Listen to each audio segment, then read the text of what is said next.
Welcome to CEC Gurukul lecture. In continuation with the series on Indian sociological tradition, I am going to talk today about M.N. Srinivas and his work on villages in India. Village in India has been an important institution to understand society in India. Along with the other two institutions, that is caste and family, village becomes very significant to understand the nature of transformation and social change that was taking place in villages. M.N. Srinivas, through his work on the Remembered Village, which is based on his field work in Mysore, it tells us the whole idea of how we go about studying villages in India. He gives us the methodological tool of participant observation and also helps us to kind of do away with large number of assumptions, which kind of helps us to understand villages in India. So the subject of village has been very important because the way we understand India society is that 70% of the population at one point of a time stayed in villages, and villages was considered as the most important attribute through which India could be understood. And the colonial discourse helped us to say that India in villages were kind of self-sufficient, isolated, and it had a kind of an evolutionary path since westernization and modernization took place. The village people would go to city and kind of acquire a western and a modern perspective, where those who were left behind in villages were considered to be simple people, kind of very traditional. So it's very important to understand how Srinivas kind of helps us to understand the villages in India. So we also begin with why we need to study village in India. Why does a sociologist find study of village interesting? So by looking at the work of M.N. Srinivas, the Remembered Village, we will get an idea of why the study of village is significant, and number two, how he kind of gives us a very different picture of villages in India compared to what colonial scholars Metcalfe, Maine and Karl Marx had given to us. So let us try to understand M.N. Srinivas and his study of village in India. So the study of Indian village was the third component besides religion and caste. So Srinivas has a work on caste in modern India, and his field work, ethnographic field work of Mysore village was religion among the Kurks of South India. So village, the Remembered Village, is third important crucial work of M.N. Srinivas. So the idea of studying village in India was imbibed from his mentor Ratcliffe Brown. So let me remind you that M.N. Srinivas was a student of Ratcliffe Brown, who had kind of given us the structural functional perspective, and Srinivas is taking from him and using it to study the villages in India. On his return from Oxford, Srinivas took up the task and did his study of Rampur, a village in Mysore. The finding of the study was published in 1976 as the Remembered Village. It's one of the classical books also for learning how to do fieldwork and ethnography. In this book, Srinivas discusses social and economic changes taking place in Rampura. Technological changes occupied a prominent place in the life of the people of Rampura soon after independence. So independence, that is 1940s, 50s, was also a period when large-scale industrial revolution changes were taking place, migrations was happening, city lives was beginning to take a new fold. So this is a time when, as I already said, that the evolutionary perspective in social science was very significant, and almost all institutions in India was put on an evolutionary plane. So according to the colonial discourse, caste would be changing into class, joint family into elementary family, and village life, which was considered to be traditional or conservative, would kind of become modern and more westernized. And one of the elements that led to the change in the village life was obviously the economy, that the introduction of market, which kind of changed the economic relation between individual, and also because people felt that the mode of earning and livelihood was no longer a subsistence. It was kind of a profit. Market introduced the idea of profit. So individuals started migrating from villages to urban area. Large scale migration took place. And then another crucial transformation that took place was technological revolution.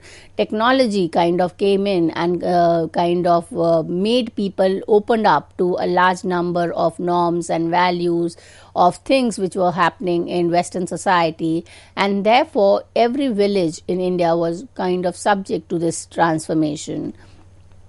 Technological change, of course, went in hand with economic and political and cultural changes. So when technology comes in, it also brings about change in other aspects of, and therefore the most important is obviously cultural change. So we kind of started seeing the cultural change in terms of, say, the basic way of dressing. People started kind of making a distinction between a Western outfit and a formal Indian outfit. So large numbers of, for instance, if the Brahmins in Mysore village were wearing kind of white dhoti and wearing some mark on his forehead as a symbol of belonging to a Brahmin society. Later on, he kind of switches off. He comes into the trousers and coats, and therefore there is a kind of a dual identity of every individual, which is fixed between the traditional and the modern. Srinivas, while studying the Mysore society, was wanting to understand society in India much better and kind of provide an alternative to what was already existing, and also to give us a more holistic understanding of villages in India, at the same time the changes that was taking place. So when he discusses caste system, he does it within the limits of the village. He is looking into the caste system only by looking into the village life. And so why is he doing it? Because he is considering the village as a microcosm of Indian society. That is, what would be found in a village would be a reflection of the culture of Indian society. His search for identity of Indian tradition led him to infer that Indian traditions are found in caste, village and religion, and this becomes very critical because when there is a kind of a mapping between an Indian lifestyle and a Western lifestyle, and it's kind of hierarchized, that the Western modern lifestyle was considered to be superior than the traditional village life. So it was important to kind of go back to the microcosm, that is the village and the caste system, and kind of bring back the positive aspect of it and kind of reject the dichotomy between the two kind of culture and norms that was there. He argued that village studies could be productive in terms of knowledge and insights that can be translated into hypotheses and provides leads to future research. That is, that if we were looking into the transformation that was happening in the society and the focus was only on city and urban life, then we would not know what was there in the past. So in order to understand, or in order to do a comparative understanding of social changes that was taking place, it was important to go back to the village and look into how village life was organized. When we look into the methodology that or the perspective that Srinivas adopts in the study of kind of it, he says that most of the studies which were on village in India were kind of limited. There was no large scale field work or ethnographic study of any village in India, and most of the features or the attributes of villages in India that came in from the colonial discourse was again based on reading text or only talking to certain category of people. So there was a need for a kind of a field work in the villages in order to kind of give us an idea of what it is. So he says that the lack of fieldwork had affected the growth and development of the social sciences by alienating them from grassroots reality, which in turn resulted in ignorance about the complex interrelation between economic, political and social forces. So because there was no field work done, the social scientists kind of arrived at a grand assumption that there are certain, the village life is a simple life, everything is very neat and clean, and it is not kind of something which cannot be understood. And again, another kind of dichotomy was between the simple and the complex society. So village society was considered to fall into the simple society, and industrial society was considered to be a complex society. And most of the attention of social scientists diverted to the industrial because it was complex, it required research. This is something that Srinivas objected to, and he kind of argues, or rather advocated, the use of participant observation as a highly productive methodology in the study of culture and social life. Now, this participant observation is something also that he is kind of influenced by anthropologists, especially Ratcliffe Brown, where the idea is that it is a technique of collecting data where the researcher spends time with the respondent. He is going to be a participant with the people or the respondent that he or she wishes to study. So in that case, if an anthropologist wanted to study a village, would have to go and take up residence, stay with the villagers, try to observe and be a part of that society in order to kind of have a good understanding of it. So participant observation is one of the most important technique of ethnographic study which has come in from anthropology and has been used extensively by a number of scholars to understand village in India. Srinivas was aware of the fact that it was difficult to generalize rural India. Why? Because we cannot generalize rural India because it is diverse. Fine, there's a lot of heterogeneity, there's a lot of differences. But then yet, if we kind of do a participant observation, it would enable us to arrive at certain similarity or kind of arrive at some features that would be found in almost all villages. So when we look into the village study in colonial period, we know that village was a subject of most of the study because 1930s, 40s, most of the Western scholars took interest in studying India. India almost became an object of study for their discourse. N number of research and publications comes in because of the mindset that it was being compared to the Western society. So in Western society, it was a peasant-based society, and industrial revolution had brought about change in the peasant lifestyle. So the same idea was taken that even in India, then the village life would be subject to change and an evolution would kind of take place. With that interest, a number of prominent sociologists have kind of studied it. One of the most important social scientists to study village was Sir Henry Maine, and he kind of brought in the Indian village community into prominence by making it the basis of his theory of primitive communism of property. So primitive communism of property basically was the idea that village life, property was communally owned, that it was, if there was a piece of land, it belonged to every member of that village. So this it kind of without any kind of a field work, this assumption was kind in that Indian villages was an exemplary of the primitive communal ownership of property. He argues, that is Maine argued, that property, basically we go to villages, land is the most important property. It was joint property. All members of a particular kin group would be having ownership over it, and there was a kind of no dispute. Every individual was satisfied and happy, and they had a subsistence means of production. So most of the scholars in the colonial period stated that Indian village was traditionally self-sufficient and remained isolated from the rest of Indian society. So this idea of self-sufficiency comes in from the communal ownership of property, that each village had its own land, members were happy into it, the communal ownership of production. It was a subsistence base, so there was a lack of interaction, and it was an isolated self-sufficient unit. This was an understanding that came in from the colonial discourse. The second person who kind of gives us an idea of village was Sir Charles Metcalfe. He called Indian villages as little republics. Little republics in the sense that they are isolated. They don't have any political relation with the outside world. That is why Metcalfe calls it as little republic. And each village was seen as self-sufficient. It had its own production, political arrangement. So it did not require any kind of interaction with outside or with anybody else. About 40 years later, Henry Maine and Karl Marx, they revived the idea of self-sufficiency of the Indian village. So even Karl Marx, when he explains the transition from a communal means of property to the private property, would kind of gives us an illustration of Indian village as self-sufficient and isolated. So when these colonial discourse came in, the social scientists in India kind of took this understanding for granted, and they kind of worked with village India with this taken for granted understanding of village autonomy and self-sufficiency.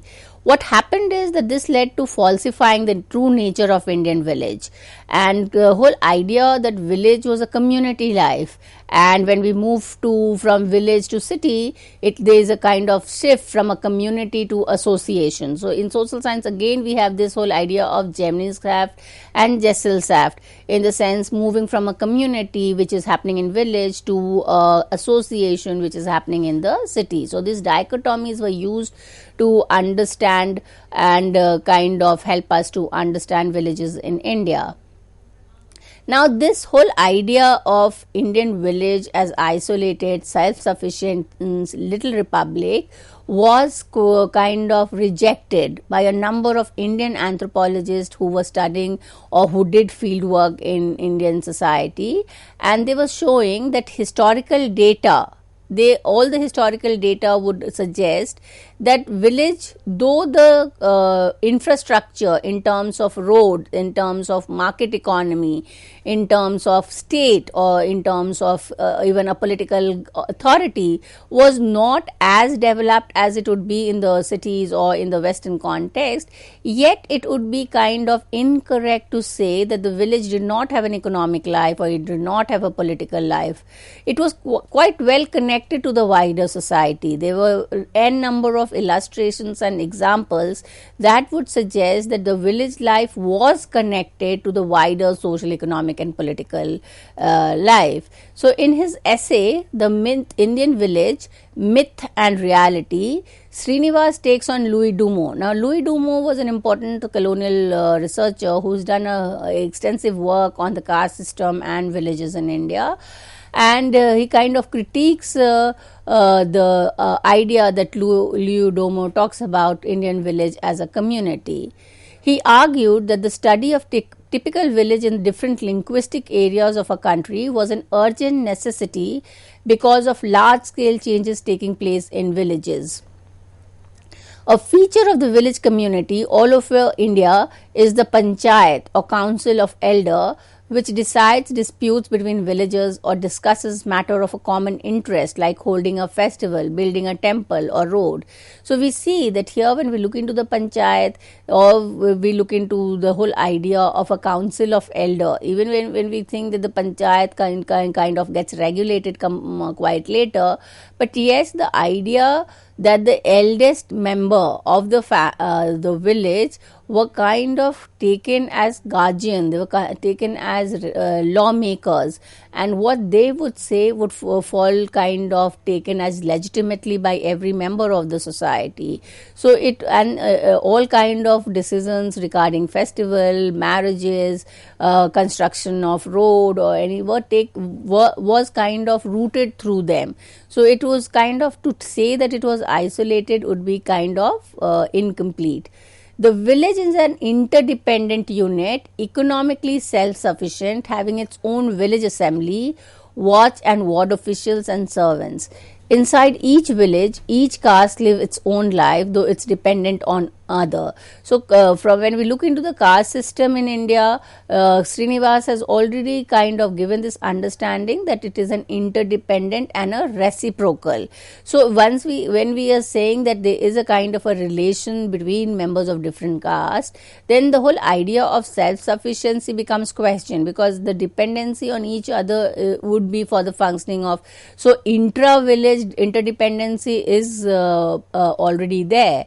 But when we look into village, the idea also comes into looking at as a social unit, that it is a unit where there is a lot of emphasis on social and cultural life. But when we look into what the Britishers did was, they made a difference between administrative village, which is a unit created by British rulers for purpose of administration, especially this idea of creating a territorial zone and naming it was for the purpose of census, so that Britishers could have an exact number that they had to kind of rule over. But then what happened is the distinction between administrative village, that is a village created only for administrative purpose, and the social village. The social village was where individual lived and they organized their social life through caste, kinship and marriage. Now when the study of village by the colonial scholars happened, the focus was only on administrative village, and the social village was somehow kind of ignored or neglected. So all the interaction which happens in the society villages, it could be intra village or it could be inter villages, was kind of neglected or kind of not looked upon. And therefore when they looked into the administrative unit, the idea that came, or the myth that kind of generated, was Indian village is a social self-sufficient and an isolated one. So village was not kind of an isolated. Also when we look into village life, even kind of a traditional village in India, there are a lot of fairs, there's festivals which are kind of happen.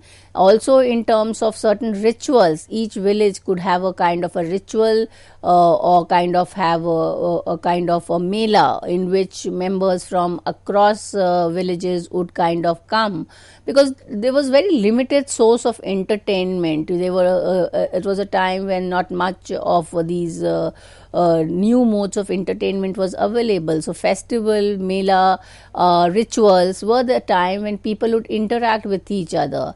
And since we kind of know that village, the marriage rule was exogamy, women would have been married outside the village. These occasions of festivals and rituals were time when women from other villages would come in. So there was a constant interaction between members of different villages. In case of North India, the practice of village exogamy kind of linked the village in kinship and a final relation. So as I already said, that the idea was that since village was a kind of unit based on sharing of blood, all members would be considered as belonging to the same descent or lineage, and therefore the negotiation of marriage between two members from the same village was not possible. So individual had to marry outside their own village, that is village exogamy. Now when we talk about village exogamy, it actually kind of structured a relation between, say, village A and village B, in which there has been an exchange of marital relation or a final relation. Now this again is kind of questions the assumption that each village was isolated and self-sufficient. According to Srinivas, an insult to one's own village had to be avenged like an insult to oneself and one's wife or one's family. So this was also whole idea of kind of conflict and violence being inter-villages. If anybody in one particular village was offended, every member of that village was kind of take it as a kind of insult on them, and then there could be an inter-villages conflict.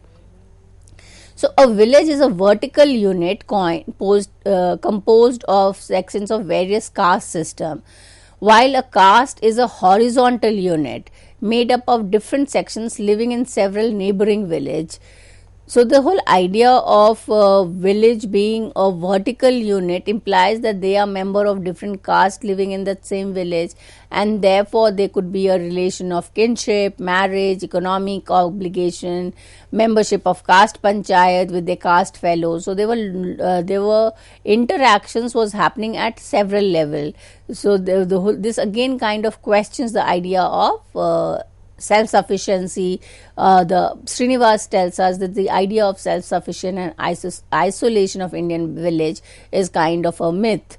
The other area in which we can understand the village life is marriage rules. As I already said, that village exogamy is the most important rule that determines the behavior between the villagers, and kind of a marriage circle in North India includes 200 or 300 villages.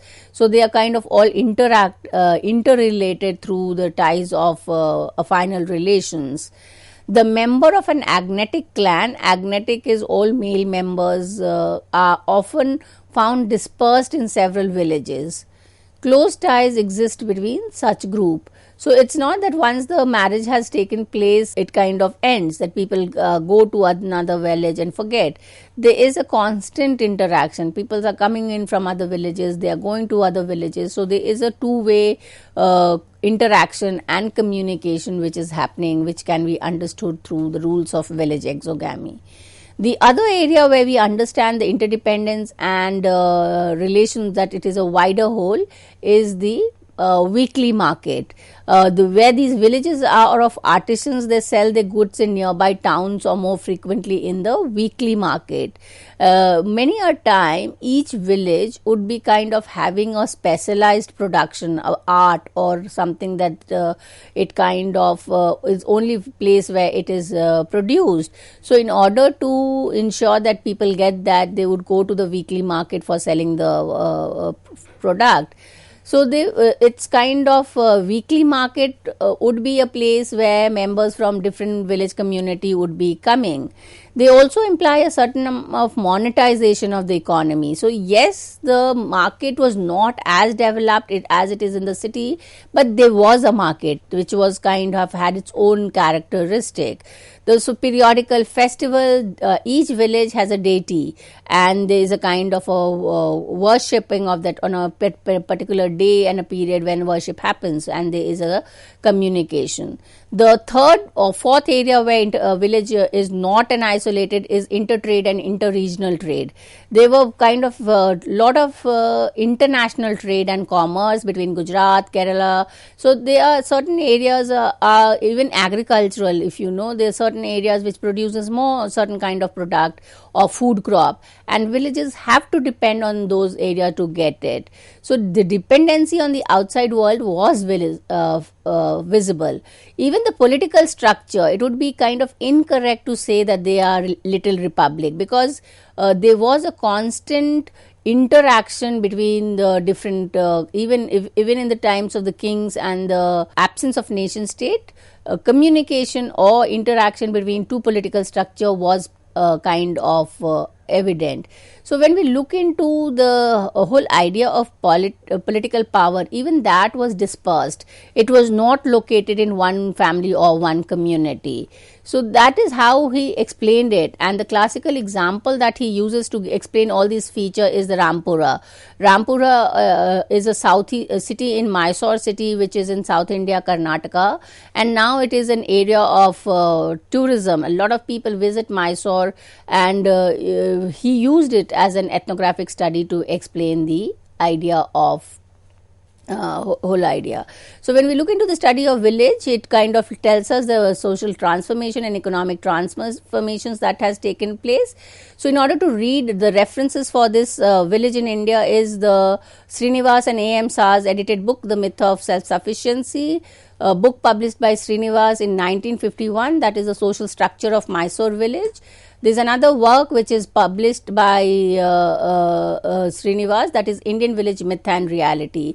When we look into all these three texts, it will give us a good idea of Srinivas' view on village in India. With this, I come to an end of this lecture. Thank you.